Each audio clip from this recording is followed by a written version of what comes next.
Buddy on the stream. Here we are, guys. Welcome to TaToH versus Liereyy, game number 1 in their 3-game series for the All-Star League. This is going to be our 3rd week of action here, 3 weeks out of 8. We're not even halfway through yet, and I'm very much looking forward to seeing what today is going to hold. Joining me for the first 2 sets of games, we have Klavskis. Thank you for having me here. Really nice to be here. As you know, I love actually watching really good pro games, and this should be a really interesting match, as I think that a lot of the line for Liereyy especially coming in with that 1 win and 5 losses, so should be interesting. Yeah, so down to the south of the map in the blue, we have got TaToH playing as the Japanese down here. And since it's mirror civs, that means that Liereyy is going to be up to the north playing as the Japanese as well, but this time in the red color. The map for this one going to be Highland. No worries. Sorry about that. Yeah, he already pushed the deer really fast because he found it while he was scouting on like the south. That is really nice. As we know, a really fast deer makes him have pretty much 0 idle time whatsoever. So that should be a really nice economy boost. Yeah, the map is it's quite interesting. I mean, they have this they have the one crossing in the middle, but I think they're really close, honestly, if you look at it in a way. Yeah, I mean, they are quite close. I mean, they're not like, I mean, normally when you go from top to bottom, it's really hard to explain. But like, if you spawn on the far left and the far right of the map, the distance is huge. But when you spawn like on the top side and then the bottom side, the distance isn't that far. But I mean, that probably doesn't make much sense, and it's really difficult to explain it without drawing on the map what I mean. But yeah, I mean, Highland, generally, I mean, that center's going to get walled up, but and then players will get a little bit of action on the water in the feudal age. But what do you actually think to these guys' maps right now? What do you think to Lierey's map at the moment? I mean, I actually like it. He has the back gold, the back stone, even the main gold is actually in an okay position. And knowing that TaToH loves towers, I mean, Lierey's going to be really happy about that. As we have seen TaToH, you know, using those towers a lot, his advantage versus Viper and such. So it should be interesting if Liereyy can actually get to a castle age. I think he might be in an okay position. But, you know, TaToH is probably the guy who is full of surprises. Yeah, I mean, I do like Lierey's map just because of how easy it is for him to wall against a landing. And oftentimes in this map, landings do come in as players will want to try and, well, if they lose the water, for example, they'll send the landing over. But I'm actually just wondering right now, Liereyy, the sheep are looking a little bit confusing. He's actually seen the sheep. A wolf coming. Hey, a wolf coming to the village. He's trying to wall the middle, and a wolf attacking his villager. Really bad for Liereyy. Be fine. But, yeah, obviously, if TaToH comes in with his scout, he could catch that out. But yeah, he's going to wall the villager into the dock. Lucky. If TaToH would have came, it would have been really bad. Losing 1 villager so early, that is really painful for Liereyy. But he's fine. He will be okay. I mean, I'm quite concerned about Lierey's sheep situation. I don't know if he's actually... if TaToH stole these 2 sheep, which he's bringing in right now, because Liereyy actually has 1 sheep under the TC at the moment, and then there's 2 off to the north, which he hasn't grabbed, but TaToH's got like also 4 left still. Yeah, but he also 2 on the left, you should see, like far left, behind the wood, like the big wood. Yeah, those are the 2 ones. I didn't see that actually. So it wasn't a steal from TaToH. It's just Liereyy hasn't actually grabbed them yet. He's going to grab his second boar now. And I guess then he's kept his scout close to his villager to keep her safe while she builds the dock. And then he's going to go grab the sheep. But he hasn't scouted actually the second pair of sheep on this left-hand side. So that might actually be a little bit of a pain for him. But both players right now with the dock in the middle. And Lierey's got the first ship out, the first fishing ship that is. Yeah, that's really nice. I think that it's a smart choice for him to actually go for the deer instead of trying to find the sheep, because if you look at it from his viewpoint, it's theoretically a gamble. Or like the sheep could be on the far left, it could be on the north, like he doesn't know that, right? And now he's pretty much not wasting his scout time, and he's protecting the villager. That's why he decided to go for the deer instead of trying to find the sheep as fast as possible. Well, he knows the deer are there, but through the fog, I'm looking at Lierey's point of view, and he's going to spot that barracks. Yeah, he's going to spot the barracks. And already a palisade coming out. That's a really nice reaction. He needs to completely wall that, because that is a really fast forward barracks coming out from TaToH. That could be really painful if he does not clear that up. Yeah, and I wonder if TaToH is going to send his scout through. Surely he would send his scout forward here as well. But I don't know. I think actually TaToH is not going to use this barracks to do any aggression. I just think he wants the wall on Lierey's side of the map. But yeah, I mean, he's going to get that up and force a reaction at the very least. And you can tell he's not even rushing the barracks here. He's actually focusing on building the wall up first as Liereyy continues to close that gap. And I think, TaToH, if he does make some militia now, and does it blind, I think that's going to be a big mistake from him because Lierey's map is closed with just this one palisade. It's really interesting. He also has 1 on gold, which would indicate maybe some kind of man-at-arms. But then again, for man-at-arms, he would want 2. But it might be the man-at-arms, actually. If he makes 1 militia after clicking the feudal age, definitely. And he makes 2, so it's not going to be man-at-arms by the looks of it. Wow. So he's going to send the militia forward. I mean, well, I guess once he does get to feudal, he can do that upgrade. But I feel like this is kind of risky because he actually didn't send his scout forward at all. If you look at his scouting, he doesn't have any vision on Lierey's side of the map. So he's going completely blind into this. I really don't like it. I mean, he is pushing the deer, which is good on the value side, but why not put the scout a little bit forward, see what you're actually dealing with? I mean, this is completely blind rush right now. I really question the choice of TaToH right now. Yeah, meanwhile, you've got Liereyy going up to the feudal age here at the moment, and he's going up on 24 population with 3 fishing ships as well. And since Liereyy will be faster to feudal here, and also, on top of that, walled up, he can actually just make a couple of boats and start killing TaToH's fish, giving him a really big advantage in the food economy. Meanwhile, TaToH's going to be attacking the palisade wall and really not achieving too much at all here. I really question this decision from him. Yeah, he will have to follow up with something really strong. Otherwise, those militia are pretty much just a waste of resources right now. And that's a lot of resources in the Dark Age as well, especially on a map which is kind of fast-paced on the water. We're already coming out with the fire galley. The fish will be in trouble from TaToH. And I don't know how he wants to deal with this, actually. I don't see a way. Absolutely. I mean, he's definitely going to lose the fish because his feudal age time is going to be way too slow in comparison. He's not even halfway up yet. And as you can see, Lierey's just so easily able to wall up behind this. At least TaToH only made 2 militia. I think he must have either cancelled the 3rd one or, he didn't even queue a 2nd one once he saw that this was walled off. But this goes back to what I was saying before about Liereyy just having a super nice map because he can easily wall off the flanks and keep everything safe. The first fire galley's out though, and he's moving across now. But the thing is that he got housed when the 3rd militia was about to come out, so maybe that's why he cancelled it. But then again, the question is, he doesn't have any villagers forward whatsoever. If we're just camping on the ice, which he is doing, he knows that he needs to camp here because now there can't be no archery ranges, no stables coming out, no towers coming out. So where he's completely safe right now to this forward aggression, forward militia, you could say, coming out from TaToH. Yeah, I'm kind of surprised, though, that Liereyy didn't go further across to scout for the fishing ships of TaToH here. He's gone to the left side, but he didn't pass the, I guess, the ice, the crossing point with his fire galley yet. So he could have had an opportunity to take down 4 of TaToH's fishing ships by now, but he didn't. And Liereyy just completing Town Watch, kind of, I think he's a little bit cautious at this point about, seeing what's going to happen through the fog. And you can see he's actually built an outpost in his wood line, spending that 100 food on Town Watch to get the vision, and giving himself that peace of mind. Whilst both players now actually switch their focus to the water, I think TaToH's really going to focus on water here. If you look at his eco, he's really set it up for that water control. Yeah, for sure. And also I think that him, like, really not actually killing the fish was really huge. And I think that he really was going for the safe play. He was camping the ice, so no forward archeries and towers come out. And now he sees a double dock, so he realizes that it will be like a full water battle after all. And that's why his focus has been completely shifted to the docks. And now the demolition ships are coming out. This could be really interesting from Liereyy, how he actually deals with this.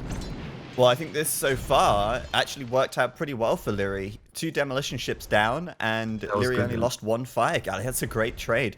And I think you put so much pressure on yourself by making the demolition rafts, because you basically saying, well, if I make a demolition raft, I have to hit at least 2 fire galleys for it to be worthwhile. And Lierey's got this huge advantage on the water right now that it's going to be really tough for TaToH to pull it back. I wonder if TaToH's going to do something similar to the previous water maps we've seen him play, where he will actually try and go for a pretty fast castle time. But I'm now questioning that because he's adding a fourth dock on the right side. So maybe he's going to try and bring this back in the feudal age. It's really interesting. At one point I thought he wants to ram in the dog from Liereyy, so his militia can get inside Lierey's base, because he was kind of going for that, and then he turned around immediately. So I'm not really sure, again, what is his actual approach here. And Liereyy coming with a landing, so this would be very interesting. What does he have inside that fishing ship? He has 3 archers and a scout. I didn't even see the archery range from him coming out. Yeah, I was going to mention that before, but it looked to me like once he saw TaToH adding in the docks that he would actually commit more to the water and kind of ignore the range. But he actually did train 4 archers, and he's just built a blacksmith as well, and I think he just finished fletching. So these 4 archers... Yeah, fletching done. Yeah, they're going to hurt. And I mean, TaToH doesn't even have a range up. Fortunately, he has a barracks, which is more than you would normally say. But yeah, he's not going to have a defensive building up in place, or any defensive units here as Liereyy comes forward with these archers. But at least he is kind of walled, and he might spot this before Liereyy moves out of his vision on this left side. Yeah, he will spot with the houses most likely. He's already going to wall on the left and almost dying to a wolf. 4 HP on the villager. That could be really huge, but it will survive and he should be fine. There are no wolves in that area anymore. But look at that, where he's coming to the only hole TaToH has in that left area, you could say even. And now, how does he deal with that? I mean, the barracks is out of position. He doesn't have any military units. He really is going for the fast castle, as you mentioned before. And this will be a complete counter to that. Look at that. He's completely blind right now on his own island. Yeah, and those archers, they're going to be able to come into the berries. He's going to be able to come into the wood line. But, I mean, Lierey's kind of given this away. He's sent his scout through to get some vision, kind of giving it up. But there you go, TaToH. He's going to try and build an archery range, but the archers from Liereyy... He's going to stop it, and that's going to keep the hole open, and he's going to kill a villager as well. So really nice play by him. If he can reinforce fast enough, this will be so much damage also. The problem is that Liereyy still has not killed TaToH's fishing ship, and I think that is one of the biggest issues right now, because those fishing ships are actually the ones that are keeping him in the game right now. He's dropping another archery on the right side, trying to actually secure on the tower on the gold as well. He's full on this defense, and I think that is a smart way, because otherwise he won't be able to even survive till the castle age. Yeah, I mean, it's definitely smart to put up the quick wall on the left and the tower, but it's also really good for Liereyy because he's forced a quite extreme reaction from TaToH. You know, he's pulled all of his villagers off the wood, he's killed 2 villagers, he's forced a tower, he's forced TaToH to build an archery range and skirmishers. So for the cost of 5 archers, that's really not a bad return at all. And that's actually going to put Liereyy in a pretty decent position. But I think Liereyy needs to get himself to the castle age as well here. Otherwise, TaToH does pose a threat to the water, and he could retake the water pretty quickly once he does get that castle age upgrade. Or, look at this, he's actually broken a hole in Lierey's wall now with the militia. And, I mean, TaToH could go through if he likes, with knights, for example, but he won't since he's built 2 archery ranges. But just a thought, could be an option for him.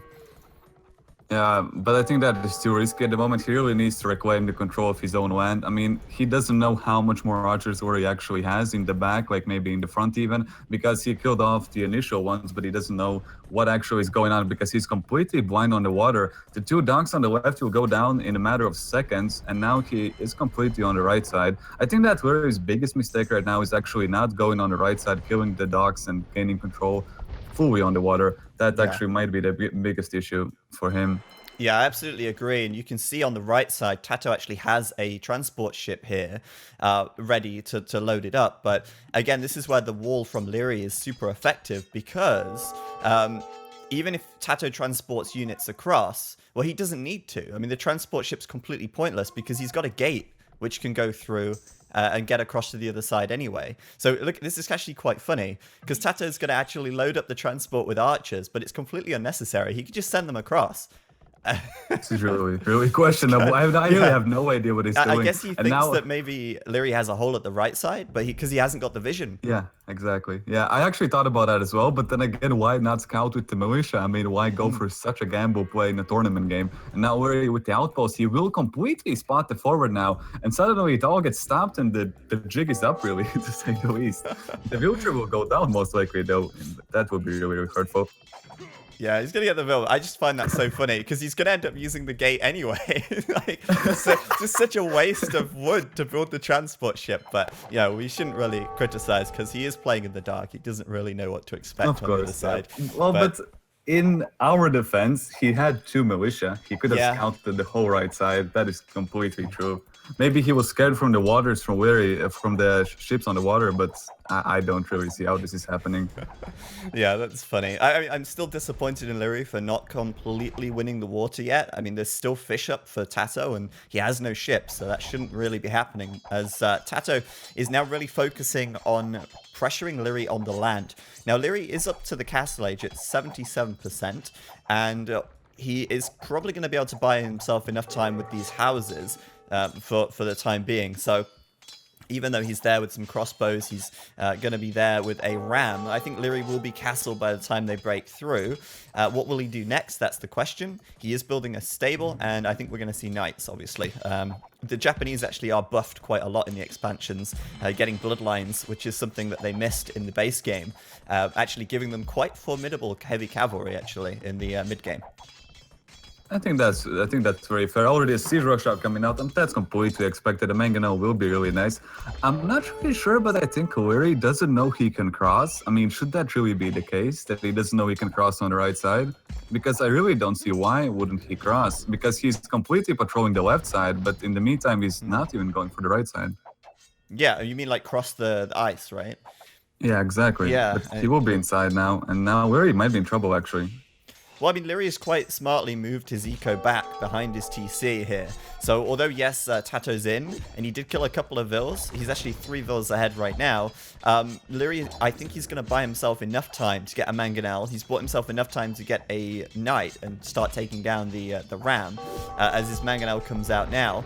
And he's got most of his eco in the back, so building a second TC on the left side, and if he can put up a defense, he'll be okay. But yeah, TaToH's definitely pressuring him at the moment. That's for sure. And TaToH's already adding the second town center, so he will be start booming nicely. Sure, soon enough. And now the mango macro's coming out, and a nice dodge from Liereyy. And TaToH is on 1 HP, and he's gonna lose it without getting the shot. That was completely huge at the moment. The mango advantage is really, really important, and those crossbows will be in trouble. Yeah, the crossbows are going to probably go down here, if not to the mangonel, to the knights who will clean them up. There's only a small number of them. And yeah, it's microing nicely, yeah. I think I was a little bit ahead of you there. I'm at 26 minutes now. Just so I'm like 3 seconds. 3 seconds behind. I sped it up. Okay, we should be fine.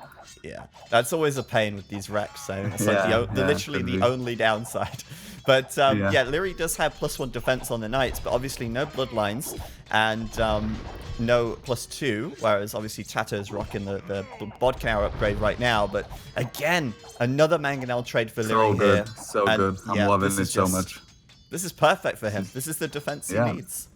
But honestly, there are a little bit like some flaws, because if you look at the right side with the blacksmith and the houses, he should have already completely walled that off. Because if you look at like how he's setting it up, it's the TC in the front on the middle, the TC in the front to the right, and then the left. I mean on the left, my bad. But the right side is completely open. I really dislike that. He should have already house walled that completely off. Just, you know, maybe knights come in and something like that in the future would be really nice.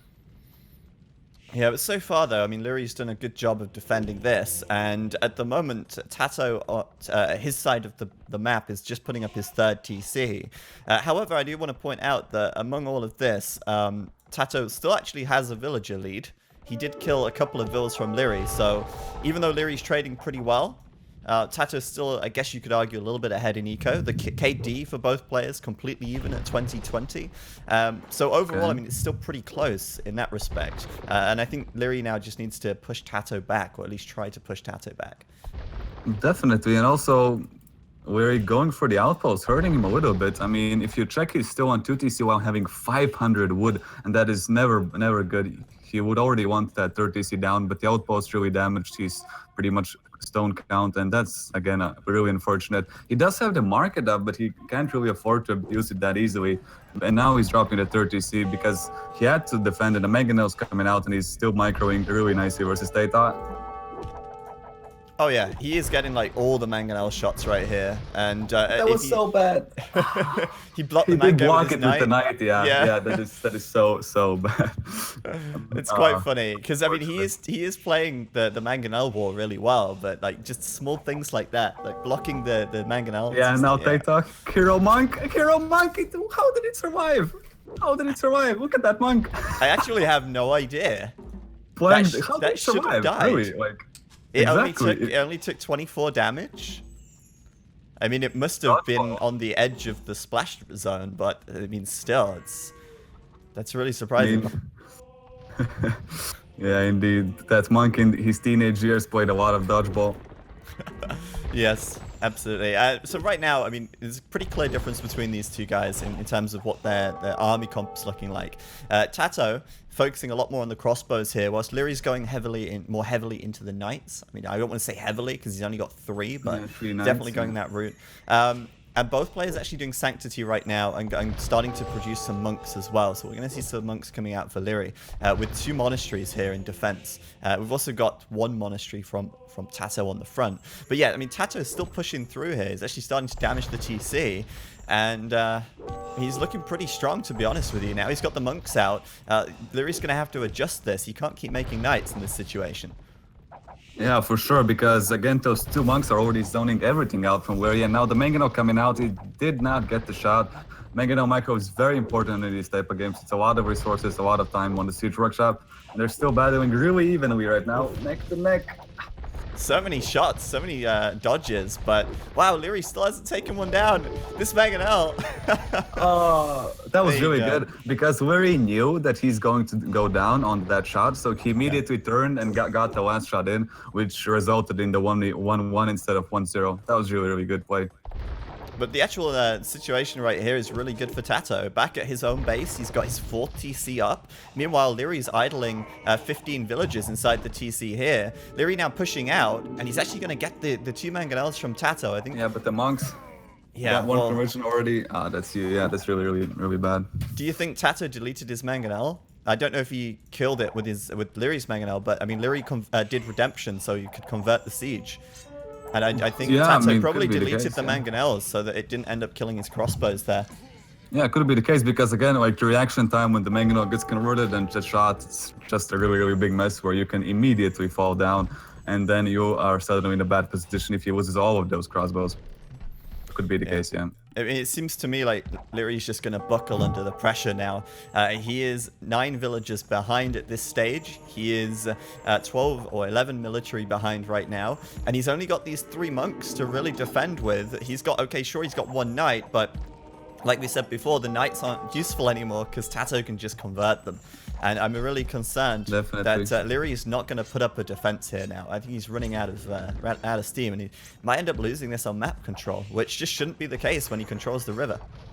Yeah, I really don't see that. I think that Liereyy definitely went a little bit too hard on the water, and by too hard I mean he wasn't efficient enough because he still didn't control all of the water, which is so surprising, to be honest, with the initial control he had. And now TaToH can just go inside his base, 2 rams already up, crossbows, knights, having everything you want in Japanese war really at this case. And I don't think Liereyy can actually come back, but the rams on the TC are really bad. They're really low HP. He should just come out with villagers and kill them. Even not gonna need that. Yeah, here we go. That's a little bit weird call from TaToH. Yeah, just kind of sending them in. And you think you'd have at least the crossbows nearby to kill any villagers that kind of pop out. But yeah, I mean, the thing is here, TaToH, first thing he did was actually focus down the Siege Workshop, which was a really smart move because the biggest counter to this right now is Mangonels. Lierey's Mangonels can kill the rams, they can kill the crossbows. And so by taking out the Siege Workshop first, he's stopping Lierey's ram production, and that's a really big deal. However, he has built another Siege Workshop behind it, and he's going to start queuing another Mangonel. But yeah, I mean, so much eco damage to Liereyy here, just in idle villages and forcing him to lose some vills killing these rams as well. But it really comes down to, I think that TaToH being like one step ahead in the development, because now where he's adding archeries while, already crossbows out from TaToH, and that's again a good lead. He's trying to catch up, and that's always bad because if you're always one step behind, then you will be just behind in Imperial overall and the economy in general, and you just lose. I mean, there's not much to it really. Well, I want to make a prediction. I think Liereyy won't be even in the Imperial Age this game. I think it's going to end before Liereyy gets to the Imperial Age, to be honest with you. As, he's just doing Wheelbarrow right now. He's a long way from clicking up. Meanwhile, TaToH is already 50% of the way there. Yep. And Lierey's going to continue, re-wall this right side, but I don't think Lierey's going to make it to the Imperial Age this game, to be honest. That's my prediction for this one. No, I agree. Yeah, even I think that you still want to go full castle defense on this one, and that's gonna be a nice. Oh, yeah. Very nice. Yeah, that was good. Definitely. Don't see that every day. No, not at all. But I mean, that's what I love about Mangonels, though. Like they absolutely have the ability to turn a fight around completely. But at this point, I think the damage is already done, to be honest with you. I think TaToH is already so far ahead because of this. I mean, just look at Lierey's, look at these buildings. I can't help but look at this and laugh a little bit because it's just so ugly. Like with all the houses and the buildings, like he can't build farms around there. It's all blocked in. And I mean, he's really felt the pressure. He's losing vills at the back as well to these 3 crossbows now as well. And yeah, that's gonna hurt. I really don't. Honestly, again, I don't want to judge, but I don't know what exactly he's trying to do. He should already read the situation that he's completely behind, and now he's going for that kind of desperate Imperial play, doing everything as much as he can. And I really don't see what is really the reasoning behind that, because the water is already being secured, already towers being dropped. On the left side, securing the docks. He's going to go more stable. So it looks like maybe even go for Cavaliers instead of Bloodlines. And there's not much really where he can do. I mean, it's honestly his game to lose right now. And I wouldn't blame him. He was really one step behind, going a little bit, again, questionable. And somebody should ask him, did he really not know you can cross the ice in the middle? It's like somebody should really ask him that. I'm sure he would know that. I don't know. I think I'm wrong in my prediction. I think Liereyy is going to hit the Imperial Age because all of that pressure has actually kind of subsided. TaToH's just kind of he's lost all of his units now. He did get great value out of them, by the way. He killed so many vills, but he's kind of sat back now and he's building up at the stables. He's doing what is he doing? Is he doing like light cavalry? And he's also doing fast fires on the water to lock that down. Lierey's going to come in with the monks, though, and start converting ships. Yeah, that seems to be a common theme. Yeah. Very questionable. I think that Liereyy controlling actually the left side on the water is kind of good, because now like no landing can happen on his side of the map as well. I'm not really sure about that, because again, I understand TaToH taking this like really slow because he knows he's way ahead. The score should tell him that. But then again, going for a white cav, maybe he's thinking where he will be full defense actually on the monks. But if Liereyy goes for Arbalest now, he might actually pull this back a little bit. Yeah, possibly. I mean, sorry guys in the chat, by the way. I'm just trying to fix the overlay here. It did kind of all go wrong very briefly. It just crashed. So I'm reloading it all. We're back in now. So yeah, sorry. You were saying about light cabs, and I think that's an interesting choice from him. But I think it's for the monks, to be honest with you. There's just so many monks from Liereyy. For sure. Exactly, yeah. Yeah, for sure. He's just going to take the monks out. And what? And he didn't crash in the transport ship. No, Liereyy. He had the demolition raft and he did not crash in the transport ship. And now the monks are in trouble, but the castle will be good. I mean, he will lose some monks, but the castle will defend. That was a little bit of a misplay. I think he just didn't react fast enough, maybe a misclick even, because that would be really good. If he would have stopped that transport ship with the 5 white cap, that would be really nice. Absolutely. And that again just goes to show how like TaToH's getting away with stuff he shouldn't be getting away with here. I mean, this transport ship is just kind of there you go, going incognito on the shoreline, but no, Lierey's going to spot it and catch it out. But yeah, actually, I mean, credit to Liereyy here. He's actually, put up a castle now, and defense is going to make it harder for TaToH to push through and get across. He's actually got the water as well in his favor. Even these guard towers aren't really too much of a problem, it seems, as the fast fires are actually bringing them down surprisingly quickly. Just look at that. That guard tower is going down fast. For sure. For sure. That is true, yeah. And now archery is coming out as well, so he will go into the arbalist. Arbalist already done. I mean, that is pretty common in the Japanese, as we pretty much have the classic, siege plus arbalist composition, and then we have the expensive, which would be samurais plus siege. But I don't think we will see that, as these guys are going for the more like fast-paced game style. I'm genuinely confused right now. I'm amazed at these guard towers because they're only doing 1 damage to the fire ships. Do they not get bonus damage versus the fires? 10 armor. We probably need the upgrades in the university, I assume. I'm not really an expert on towers, but I assume you need the arrow switch or something like it's called. Yeah. Not really sure, but now, I mean, and look at that, the conversion's coming out, and what is happening in this game right now, Zach? This is amazing. This is amazing for Liereyy. Actually, you know what's really nice? The fact he got a couple of trebs out and he's taking out the docks from TaToH. And he's forcing TaToH to build keeps on his side of the map, which is surprising as well. And now I just feel like Liereyy should put his boats on this choke point or on the crossing and kill the units as they come across. As you said before, TaToH upgrading the arbalest and moving across with those guys right now. He's got capped rams as well. And once again, I'm a little concerned Liereyy might put too much focus on the water here and leave himself exposed on the land, because he's not really prepared for a landing still. Definitely, but now the rams are coming out from the siege workshop, and he's finally trying to go for that last push, but 2 mangonels behind, and he's already coming with a lot of villagers, like 10 or more villagers coming to reload that. This might be very painful if he can. And look at the gates being dropped. Yeah, but both of the mangonels went down. He did lose them in the end, and that means, I mean, these villages are toast, right, man? I mean, for sure, I mean, he's already 20 vills. He's already 20 vills behind. These arbalest aren't going to stop there. That's amazing. So Lierey's just kind of, again, still unprepared to deal with a landing. Even though he's got no control of this crossing, he's still unprepared for a landing here.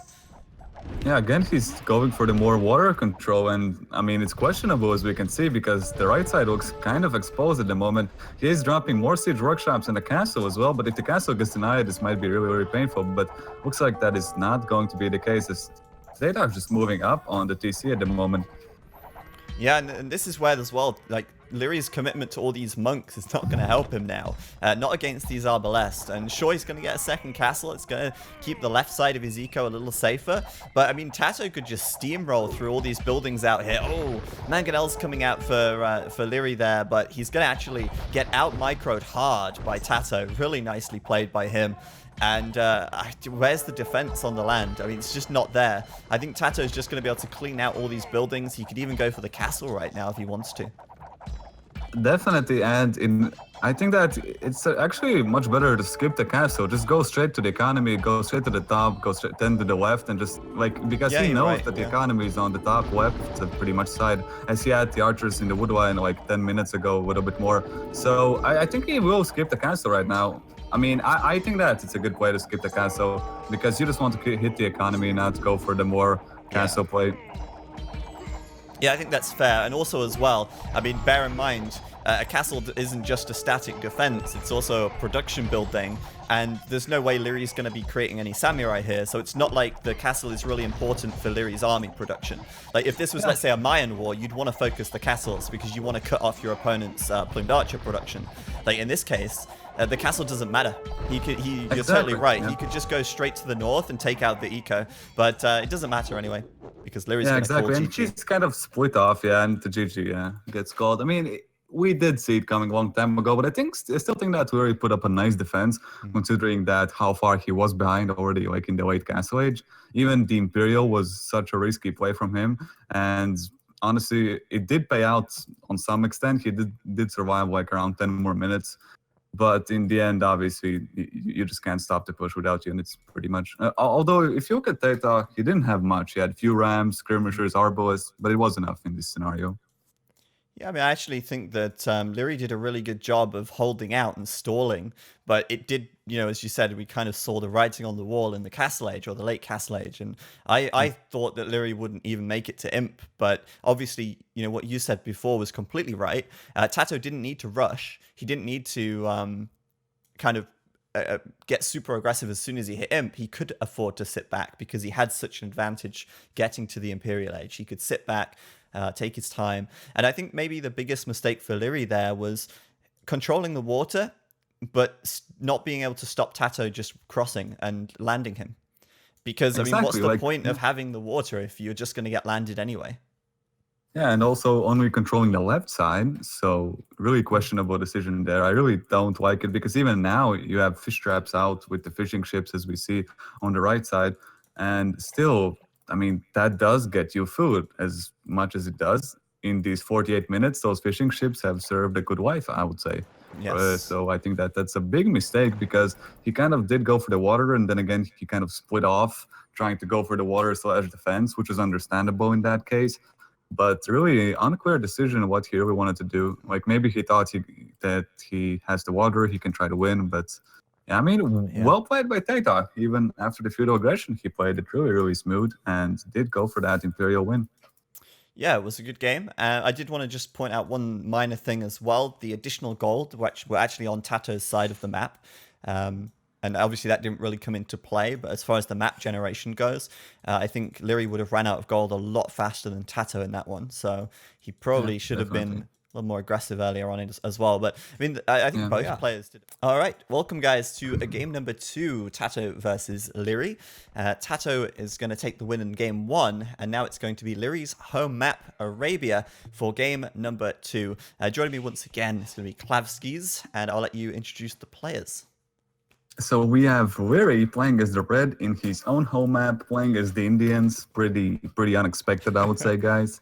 And again, Indians is a really strong civilization. I really think that it is one of the best, if not the best, expansion civilizations you can get, purely on value-wise. And also, they are a good counter against the blind pick Huns, as we know Huns used to dominate a lot. And he has a pretty nice map. The main gold, the stone, the gold, I mean, are in good positions. Only thing I really dislike that it's all in the same area pretty much, and we know TaToH loves his towers, so that might be really, really bad. And then on the opposite side, we have TaToH playing as the Ethiopians. So the guys who said Indians are probably disappointed now, maybe not, maybe the opposite. So Ethiopians on Arabia, I think that's a good civilization. A lot of people might disagree in general because they really don't see the powerhouse there, but the archer speed, the extra 200 resources, it's very important. Their man-at-arms are amazing, so maybe we will see man-at-arms and towers coming out from him. Take it away, Zach.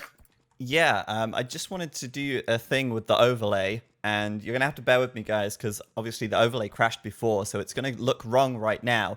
But give me just 1 second, and I'm going to show you... It's still not working. Damn. We were doing all this overlay stuff earlier, and for some reason...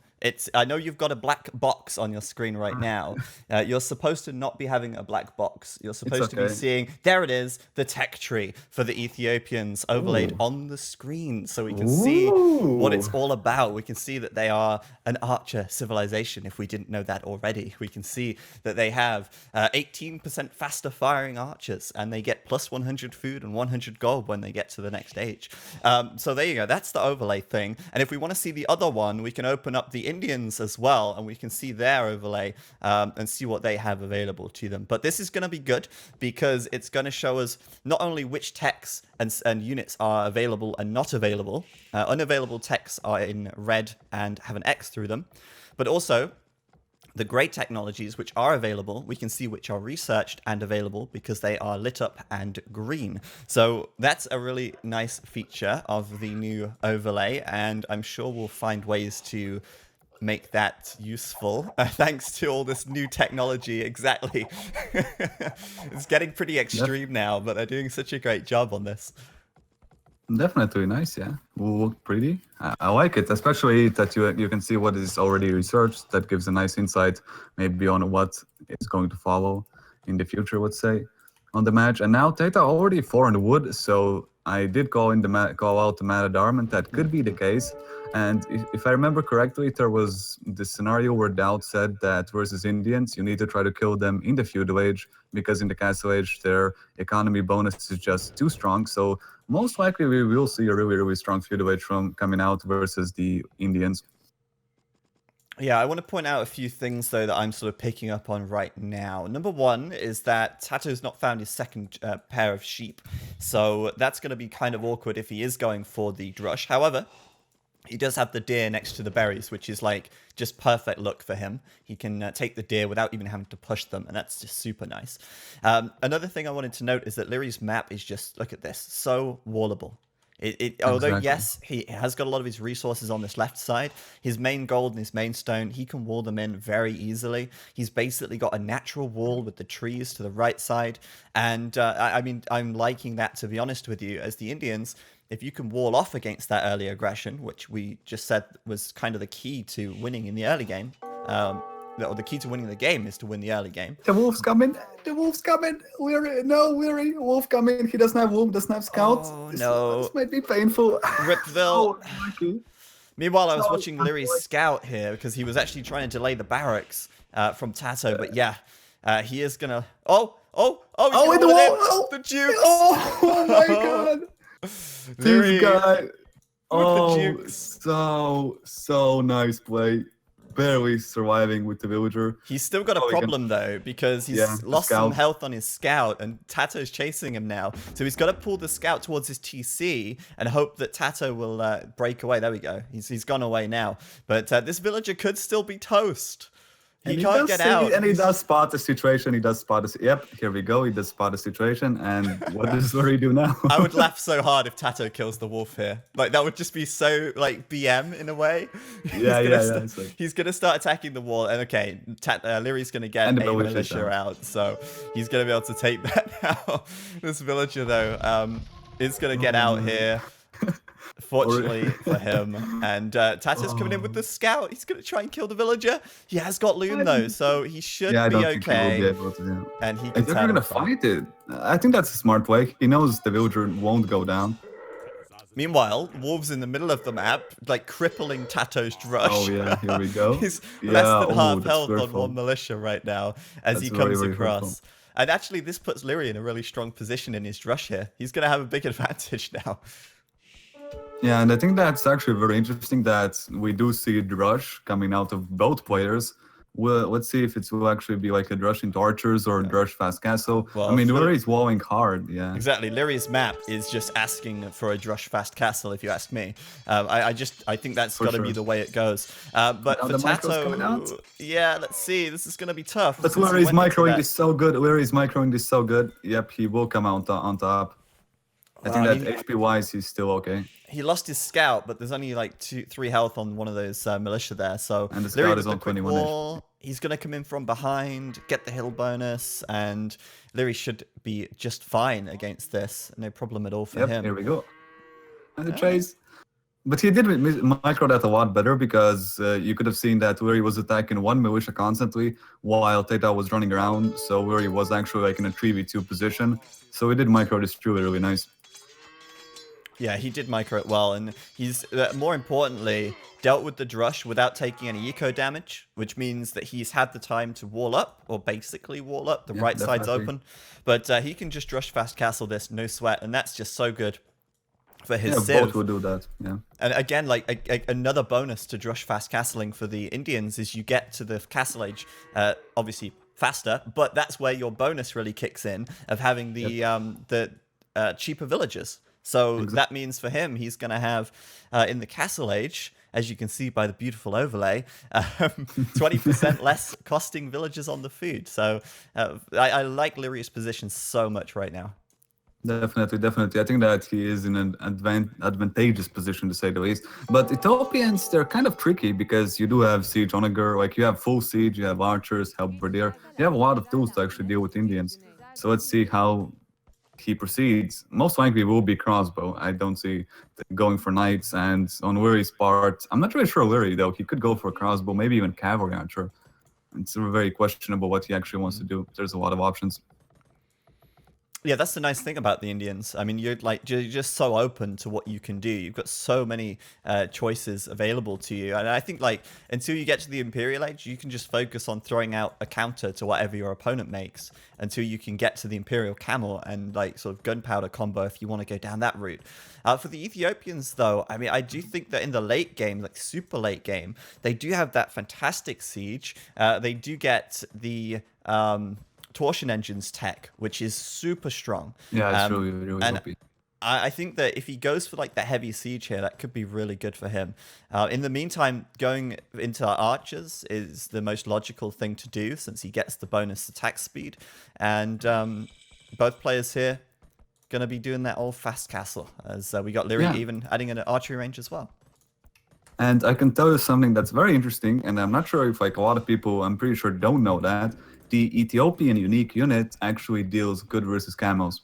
Ah, It actually deals good value-wise versus camels. the Shotel. Obviously, it's really yeah, exactly. Obviously, it's really hard to get them, but then again, if you research the unique tech, they create in pretty much 2 or 3 seconds. So you need like one castle really to be able to master them up in pretty much minutes. So I mean, if I know that, I'm pretty sure TaToH also knows that. So Yeah. that might be the case in the late Imperial, although would be really risky to go for that, obviously.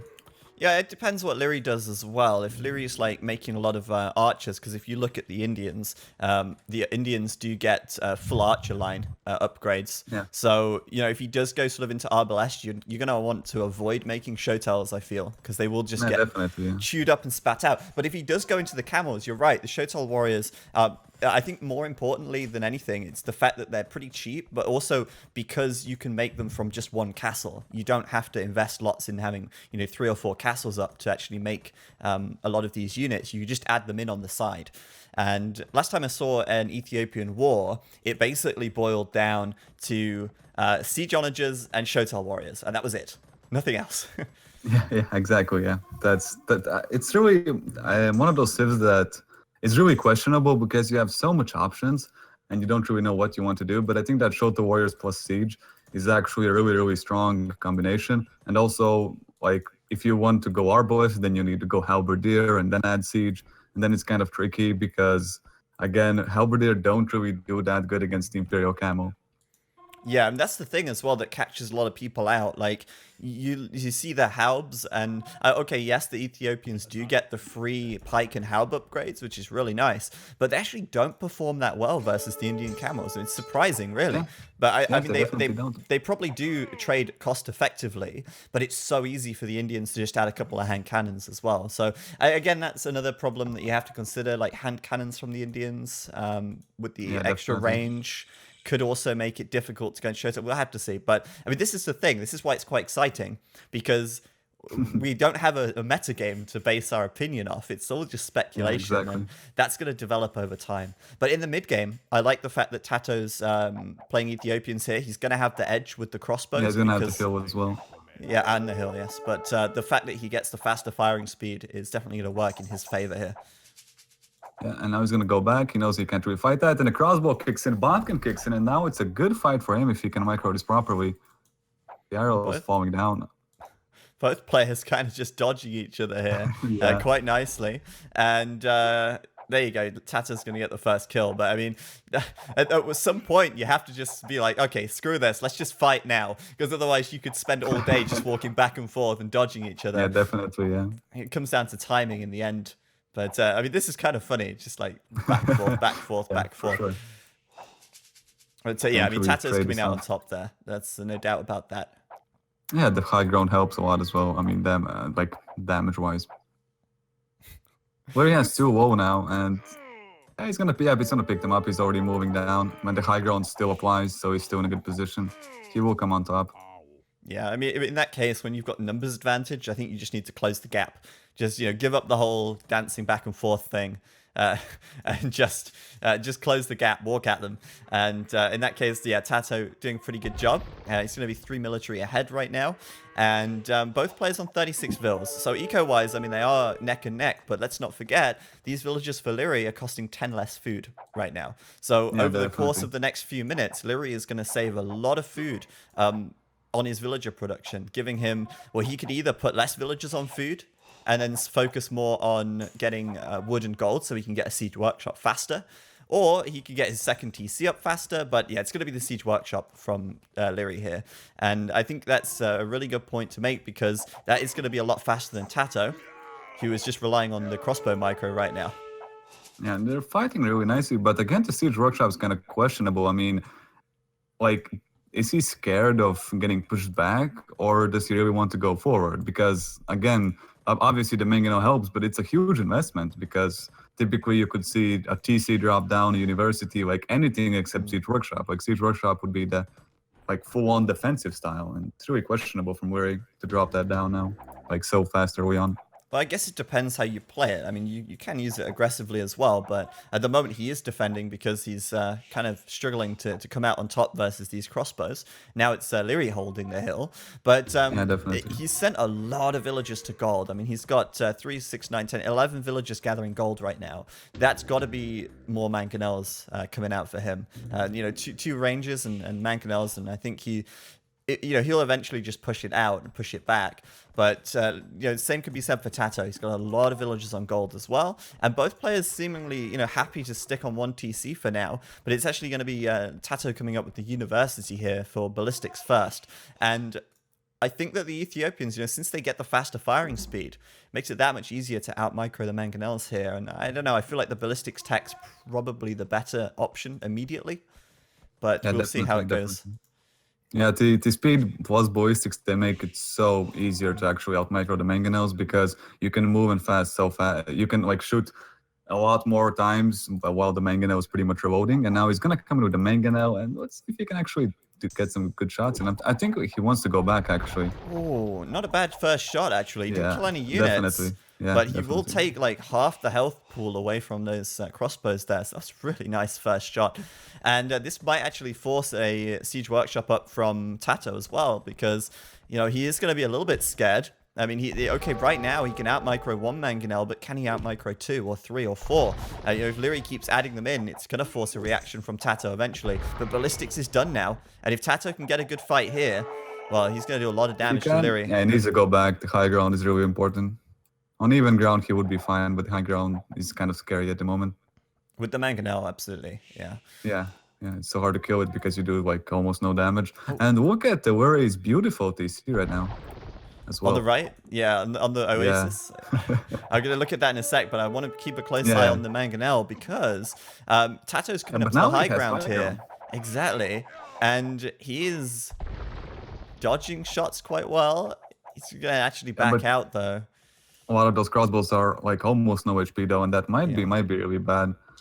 And like, because one shot, even on the high ground, will finish them off. And another mangonel from Liereyy coming out on the defensive. And this is why this TC is kind of awkward right now, because he has to already garrison. And it's kind of like a really bad spot. You can't really place a lot of farms around it. The Oasis blocks half of it as well. Really interesting TC coming down. Yeah, kind of weird, to be honest. I mean, it's looking like his last game, isn't it, on Highland, where he had all those buildings just blocking his eco up. But I mean, now the Siege Workshop is coming out as well, by the way. This will be very interesting. I mean, look at it, Zach. The Siege Workshop is this is like a defensive Siege Workshop. He's really panicking right now because he has to deal with the crossbows and the mangonel of his own. Yeah, and TaToH's army is out of position on the other side of the map. Lierey's got another mangonel to defend. Yeah. Meanwhile, he's got one on the front as well. And I mean, TaToH's just going to kind of buy himself some time right now. Lierey's going to find a couple of villas at the back, though. That's nice for him. And that's actually going to give him a pretty sizable villager advantage, actually. Yeah, he's a good number of villas ahead right now, as TaToH is starting to move into position with the mangonel. But Lierey's doing a lot of damage back here. That's for sure. Yeah, it's forcing a lot of like repositions of the whole economy, and again, that's really painful. He has to move a lot of the wood villagers away. It's really painful right now from TaToH. I think Lierey's playing this really nice. Yeah, I'm looking at Lierey's point of view as well. He sees the mangonel coming in. He's got the hill. He's got the advantage right now, but can he keep it? He's going to lose more health on his mangonel. He has to kill the mangonel here. He's got 6 health left, and there's no villager to repair it either, so Lierey's got to be careful. That's the problem, because, for example, he can always repair the mangonel, but Liereyy can't because he doesn't have a villager close enough. And this is a really big problem, because if the mangonel goes down, how does Liereyy escape from this? Like, it's really, really bad. Oh, Liereyy gonna take a big shot, taking a lot of damage right there. And the Painful Mangonel's gonna go down. It was a nice play. It was a nice play by TaToH to move up the hill. Now. Well, no, I don't think he can. He's lost too many crossbows. Definitely. Now he's already walled in, and like this is the problem with coming for these extreme forward plays, because you will never be able to run / repair the Mangonel. Always really, really bad. Well, I think another thing as well is something that maybe we didn't even consider until now, is that TaToH had the vision from the university as well. So he actually had the vision on the units on the hill, so he could outmaneuver Liereyy, whereas Liereyy was doing it without any vision at all. And sometimes you see players building outposts like aggressively just to get vision so they can out-micro their opponent's Mangonels. And I feel like that's something that really can change the tide of the battle. But TaToH's coming into Liereyy now. I'm going to get some villagers on the wood line here. 3 going down for free. Doesn't take any damage. And he's going to back out. Nicely done. Yeah, exactly. I mean, it's really good because he did defend nicely. Obviously, losing like I think 3 villagers in total and having to reposition, which does hurt. But in the end, he did was able to clear it up, and he still has his army in the front, doing a lot of damage to the wood villagers. Coming in again for the second raid. 1 down, 2 down to fast firing sheep. Look at that. 4 down. What is happening? 5 down. Really, really hurtful. Such a horrible TC for Liereyy, really. Yeah, exactly. That hurts. I mean, just so many villagers exposed from the other side of that wood line. TaToH's going to win another fight in the middle as well. He's got another Mangonel coming in. Saying, what? The Mangonel just like fired over the crossbows. Yeah. But really interesting. he knows he's surrounded anyway. He's not even going to bother microing those units. And now he's in trouble. I mean, he's actually in really, really trouble. Because, I mean, like, obviously, the Indian economy, but he did lose a lot of pressure by losing both of those armies, actually, without a decent trade. Obviously, 3 villagers, but we just saw TaToH pick up 5 villagers in 5 seconds almost. So, again, he is so much more behind.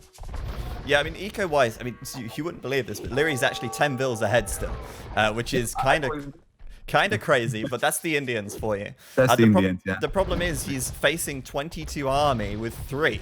And he's 3 army Mangonels. Oh, that was a nice shot from Liereyy, but TaToH does still trade 2 for 1.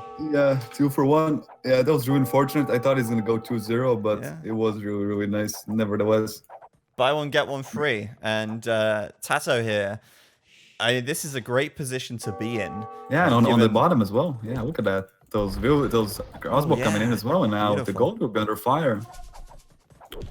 The Mangonel defense from Liereyy is so expensive as well. It's just costing him so many resources to do this, and he's not even able to defend fully from it. The crossbows are still in. So, I mean, I'm wondering now, obviously Lierey's going to be first to go imp, and maybe this is it for Liereyy. Maybe he just needs to stall until he can get to the Imperial Age. Yeah, but he has 200 gold. He has access to 1 gold pile, which is constantly under attack from every position possible at the moment. And getting to that Imperial will be hard. Like, he's too much under pressure, I think, even at the moment. And now this beautiful micro coming out. He's dodging the Mangonel shots really, really nicely. Look at that, losing 1 crossbow only, and now going to try to run away. No, I think he's going to focus the vills.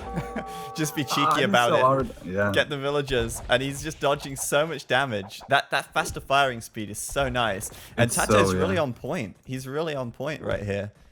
Exactly. He has done his homework. You know, like, he probably did, like, expect Liereyy to go Indians. I think that's a really, really safe expectation, because we saw Indians getting picked almost every single time. This wood line is hurting me so much. Yeah. Like, how many villagers? Look how many like dead bodies there are. Like, you'd think if you were a villager and you saw all these corpses rotting, that you wouldn't go and chop wood there anymore. But no. Liereyy is a cruel taskmaster, and he's going to make those vills work anyway. And they're just dying over and over and over. Like, right now, Lierey's now behind by 8 vills. Like, rewind 10 minutes. Liereyy was ahead by 20 villagers, and now he's behind by 10. So that's a 30 villager swing in the space of like 10 minutes. Liereyy is getting owned right here. And meanwhile, TaToH is building up a market back at home. He's going to sell some resources and readjust his eco a little bit. But he's still quite away from the Imperial Age. Liereyy can still click up in just a moment if he sells a little bit of resource. But even still, TaToH's done so much damage already. I mean, this is ridiculous. the 34-minute wheelbarrow coming out, really strong from that TaToH. Oh wow. Yeah, that probably 34-minute explains why wheelbarrow. his food's so low, but even still. Yeah, but it's really expensive. It's really expensive to do it so late, Mm. definitely. Especially if, like, since he sit on the 1TC so long, he should have done it at least like 10 minutes ago even.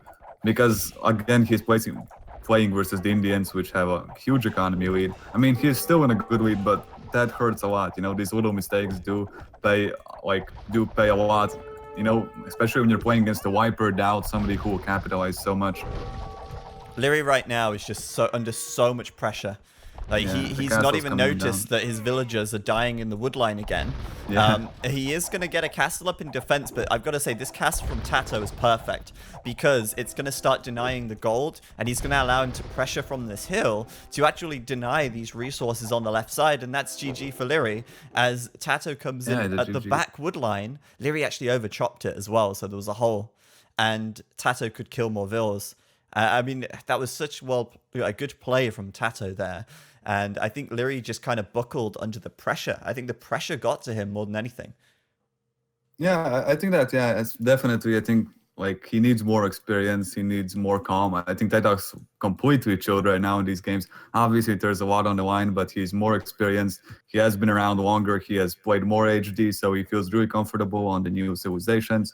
And again, it really came down to, like, now he denies those 2 golds. On the right side, he's completely exposed. A lot of villagers going down. His map is so tiny. He's trying to, like, make it as little as possible. And even the Imperial, I mean, it wouldn't matter at that point. There's nothing he can do. Really well played.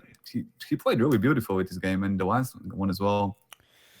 Yeah, exactly. And I'm, questioning now, like the Indians had a really high win rate in our previous tournaments, but I'm now questioning how good that win rate is. I mean, I think with this loss for Liereyy, I think the Indians have less than a 50% win rate now.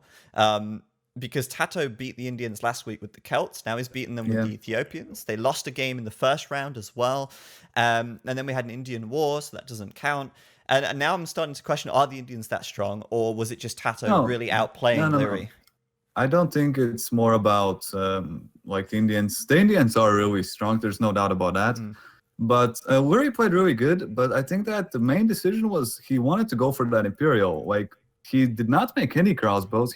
After he lost the initial fights, he went for full Mangano defense, and he just wanted to get to that Imperial camo stage so bad. He was trying to nail it down, trying to survive for as long as he can, and that really just didn't pay off. Because again, if he would go neck to neck, full on Castle Age crossbows, Mangonels, even add maybe like camos in the later stages, I think he would be in a good position. But as you see, like, I mean, he's booming with bad TC positions, not really the best woodlines, like not one safe woodline even. So I think that was the biggest issue right now, that he wanted to go for that Imperial so bad. Yeah, I think you're right, and I think that's kind of why I asked the question, because I don't want to say that like it's the civ, necessarily the civ that's weak or like the civ that's strong. It's the civilization in the hands of the right person that makes it strong. And I think TaToH is the right person to really do well this tournament. I mean, so far his record's looking really good, just because he's got that game knowledge and he knows how to handle these situations, which the other guys, I mean, sure, they're going to have some like intuition on what's right and wrong necessarily, like, I guess, but TaToH just has the knowledge and the experience to draw upon, and I think you see that really coming through. Is on the stream. Here we go with game 3 here, TaToH versus Liereyy, and we have Migration, the home map of TaToH, who is currently sitting with a 2-0 advantage over Liereyy here, and of course it's a 3-game series like all of them, so even though it's 2-0, the third game must still be played, and we're going to see that right here with Klavskis, who is going to be co-casting once again. Yeah, hey guys, so third game, really impressed by TaToH's play, and now he's home map, so let's go over what does he have. I mean, typical migration start, you have 4 deers, some sheep, what is that, 6 sheep, and he's just scouting all around. He has a really good golden stone position, because he can take both of them with 1 gold mine, which would be really nice if he decides to go for that stone. But on the opposite side, Liereyy, pretty much identical situation for him. I mean, again, not much expected from migration starts, pretty basic, but already worrying a deer, and that will be a really nice economy boost. Yeah, both players with the deer quite close actually, and sometimes you can Yeah. get pretty unlucky, and your deer will spawn. Like if you look at TaToH's island, like your deer will spawn on the far north side, and you have to like push them around the wood and past the golden stone. And yeah, both players getting pretty fortunate with the deer position. Lierey's slightly better, but still, interestingly, non-mirror civs though. TaToH's Yeah, picked the that's Indians, nice. which I think the Indians are the better civ. Liereyy going for the Malay though. And Italians, Zach, not did Indians. did I say the Indians? I'm pretty sure you did. I I'm not. probably I'm did say pretty the sure. Indians. I mean, yeah, I probably did. Just trauma from all these Indian Indians, yeah. games. The chat agrees. The chat agrees. Italians, which are probably, in my opinion, the better water civ than the Malay, which Liereyy is playing as the Malay here on the left side. Yeah. But I mean, something we did see the Italians versus the Malay last week, and the Italians won, but I didn't see any harbors coming from the Malay. So I want to see the thalassocracy technology. Let me just make sure I'm saying that correctly. What's it called? Oh, that's the Italians, the Malay. Thalassocracy. I want to see that technology coming in, and I want to see Liereyy upgrading to the harbor. And like, I want to see Liereyy like in my dream game right now, my fantasy game. Liereyy is Yeah. going to just cover the map in docks and then upgrade them to harbors. And wherever TaToH goes, he's going to be shot by arrows coming out of the harbors, and he'll just build like a complete ring of docks around the middle island. I mean, that would be a masterpiece right there. Well, I hope he goes for your dream, Zach.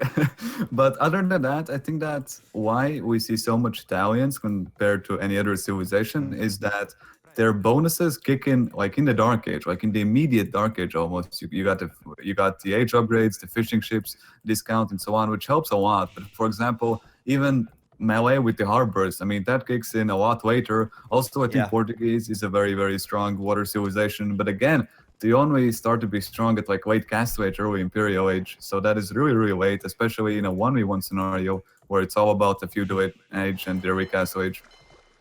Yeah, I mean, this is the thing as well. Like the Malay, they do get the bonus of having the 80% faster age up time. Obviously, Yeah. they get the fish traps, which cost less, and the fish traps have unlimited food. But that's nowhere near as good as having a 25 wood reduction on every fishing ship. That's not as good as having 15% off the age upgrade, and that's Exactly. not as good as having hard price dock techs. Like you said, all of the bonuses for the Malay, aside from the age up tech, come in a lot later. And Yeah, exactly. if Very painful. yeah, I mean, I feel like if Liereyy does take it to the late game, he probably has the better civ because he can make the fish traps, which means that once the fish all get taken out of the water, he can still use his fishing ships and use them efficiently as well. And he can use the harbors as well. But apart from that, I think the Indians have the better early to mid game, and especially on migration where the rush distance is so long, and you're going to Indians. see a lot of yeah, the Indians, the Italians, or whatever whatever they are. Here we go again, guys. It's Yeah. impossible. The Indians are just so good that they're even making it into this game as well. Yeah, it is funny. It is funny. It happens to the best of us. And that's why I'm here, Zach, to correct you. Otherwise, Yeah. we would see Imperial camels coming out from the Italians. This is why you shouldn't let me solo cast, because I just say everything wrong. Not even like I don't even mean to say it wrong. It just comes out wrong. Yeah, probably Zach studying Indians in his free time a lot. I dream about the Indians. They're just that good. Oh, yeah. So now we have two docks. I mean, the second dock already coming out from TaToH, and Liereyy won't be up on that. And I think that is again just the cheaper fishing ships coming in. A lot of extra wood being piled up because of that. Already 4 fishing ships to 2 only, and this is a really big lead already. Yeah, no, I think that's exactly where the cheaper fishing ship starts to kick in so quickly. And the big difference is that TaToH doesn't have a mill.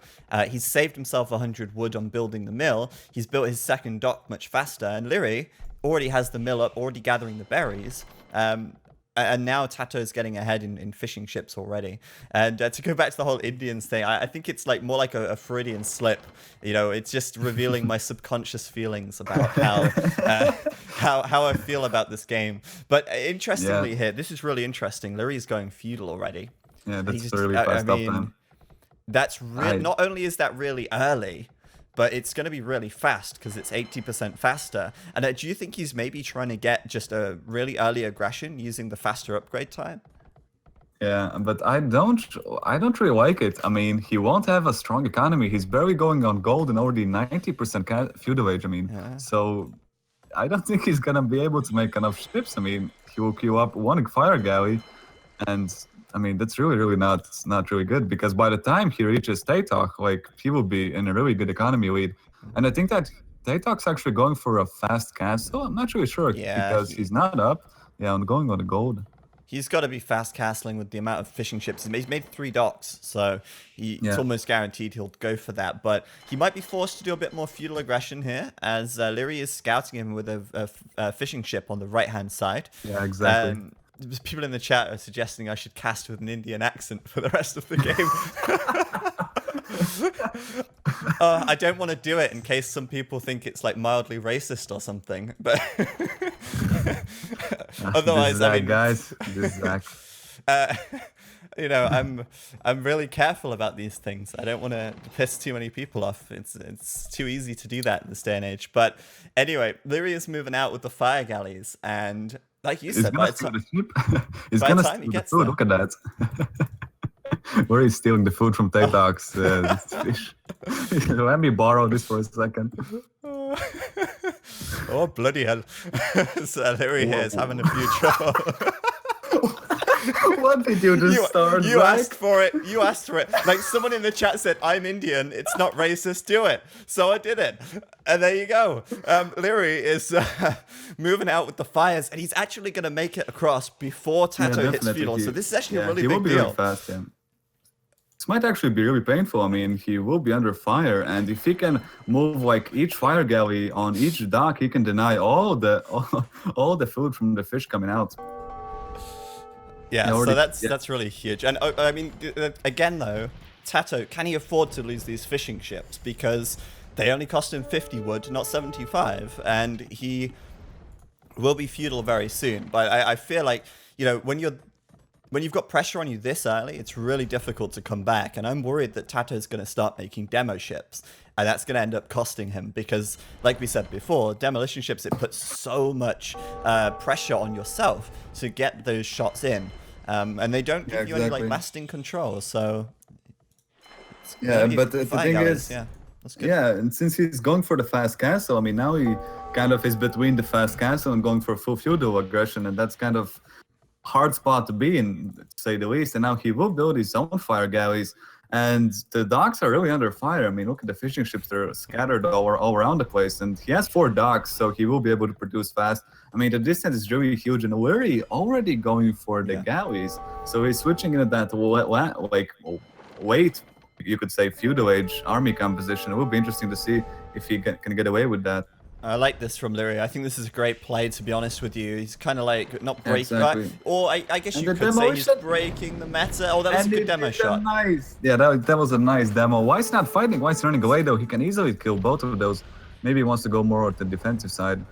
But I think this is huge for Liereyy because he's slowing down TaToH's castle time by disrupting all Definitely. the fish.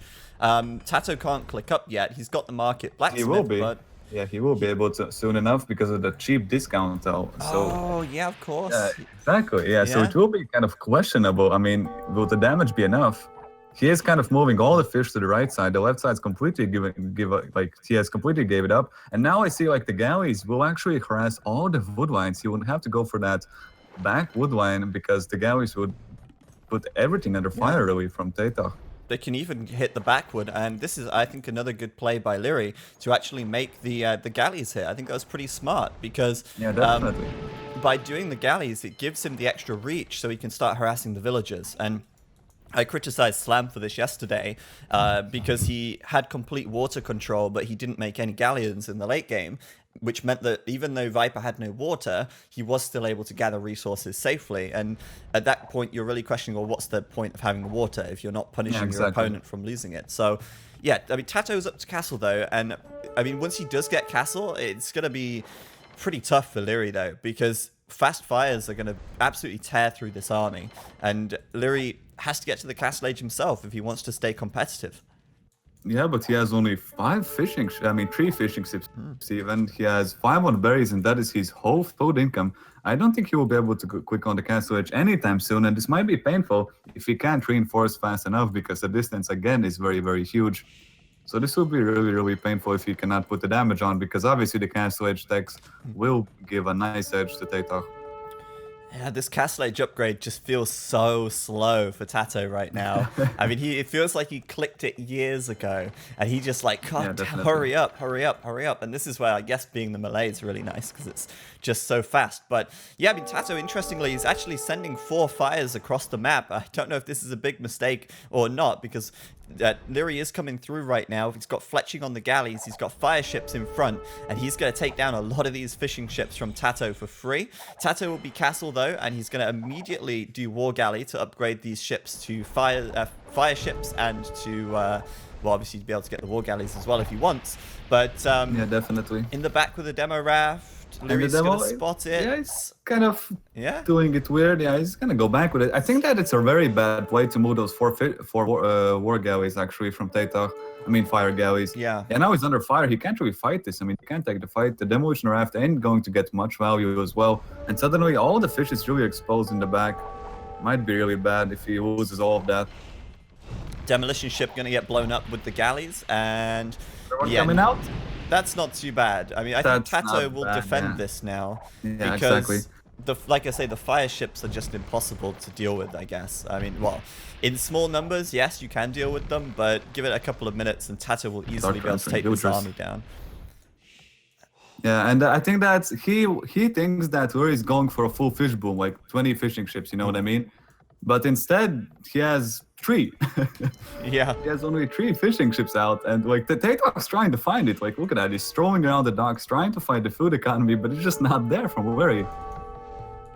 Yeah, he's going to take out the fish, but is it really a big deal for Liereyy? Well, not really. Yeah. But I mean, I'm still worried for Liereyy now because he can't fight standard fire ships with this Feudal Age army, and Definitely. he is so far behind with this Castle Age upgrade.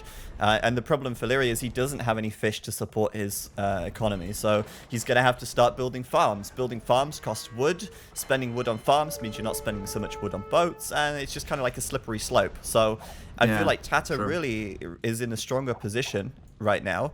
Give it a couple of minutes, and I feel like TaToH will be able to overwhelm Liereyy on the water, and Lierey's going to be super slow to castle now. He's got no fish either. Yeah, exactly. He's like falling behind more and more. And I did like freeze a little bit for 10 seconds. Can you tell me the time you're at right now? Oh, so I'm at 20:48. Okay, so I'll let me slow just... down slightly. No, it's fine. Now Okay. I'm at 20:55. We should Great, plus we're minus at the equal. same time. That's good. Okay, good. Yeah. So now the TC is coming out from TaToH. I really like that. He knows he has some kind of an edge. So he is expanding slowly on the mainland. I think that's a smart choice because he knows where he will have to go almost full defensive because he can't really fight the water, as we just said. Yeah, and actually, it's not bad TC location either. He doesn't. He does see the gold even, but unlike a lot of the migration maps we've seen so far this tournament, the middle of the map's actually pretty nice here. It's quite easy to access the additional resources, so he's going to start getting that control, and that's always really important as well because although yes, this map is very much about the water, ultimately whoever controls the center is going to win the game in the late game. So TaToH already making those moves, taking those steps, and building a dock on the north as well to access the fish. Yeah, exactly. Yeah, that's completely fine. And also, he has another TC in the home, so he's on 3 town centers already. And Liereyy is still in the feudal age, even though he has a lot of feudal army. He is again falling behind in development, similar to the first game, you would say. Like, he's just falling more and more behind, and the lead will be really, really nice. And he's also harassing a lot of wood wheels from Liereyy, so even more damage coming out as Liereyy finally picks up to the castle age. Not bad though. I mean, Lierey's going to get a couple of kills with his demo rafts, and even at the back, TaToH didn't engage with all of his fires, so Lierey's actually going to end up taking a couple of fire ships down as well for free. TaToH now though coming in, and this is kind of huge actually because Lierey's halfway to castle now, or 40% of the way. And if he loses his whole army before he gets to the castle age, well, he's in trouble because he's got nothing to upgrade, and this army's going down fast. Ooh, it's going down too fast. I mean, he was all of the water. Like, he is still getting nice trades, but if you look at number-wise, he's just and even resource-wise, the value from TaToH is so much better because again he's on 3 TC, so he really wants like a free boom at this point, getting everything like without pressure up, and now he will finally lose all of the ships. But I think the damage is already done to Lierey's economy at this stage. Yeah, I agree. I mean, it's going to be really tough, but honestly, I didn't expect Lierey's navy to still be alive at this point. I'm kind of surprised by that, to be Yeah, honest definitely. with you. But it's still going to be really tough. Like, it's still going to be an uphill battle, to say the least. Liereyy right now, I mean, his eco is not in a great place. He is 8 villages behind, and that's going to continue to increase as well, because TaToH does have the second TC, and I'm not seeing any And transport the ship third from TC Liereyy. as well. Oh, the third one? 30 as well, yeah. Yeah, Oh, he built one on the land, I said, yeah. Yeah, yeah, it's sorry, not yeah, of course. That's surprising. You don't normally see that, actually. But yeah, exactly. yeah, that's fair, though. I mean, he's going to be pulling ahead so much in villas. He's even built a monastery now, so he's going to get a monk and start collecting the relics. And, I mean, Yeah, that's TaToH's really just nice. kind of doing all the housework at the moment, just doing Yeah, all the little exactly. things. Yeah. Oh, Just interesting. cleaning. Sorry, What? interestingly, he's doing guild nets right now, TaToH, which will increase Oh, his that's nice, fishing yeah. ship gather rate. And that's also really nice because he's, as I said, built these extra docks. And No, I they're mean, not. my dream is not going to happen, clearly, because TaToH is the one surrounding the map with docks right now, and it's not Liereyy building the harbors. I'm disappointed, son. Yeah, that's sad. Should have been the other way around, and Zach would be the happiest person in the world right now. But the problem is that Liereyy does not have any food. He cannot get the upgrades. He cannot get War Galley, not Bodkin Arrow, no Bow. I mean, the War Galley is done, but without any other upgrade, it's kind of pointless at this point. Yeah, he is only just doing just doing Bodkin Arrow right now.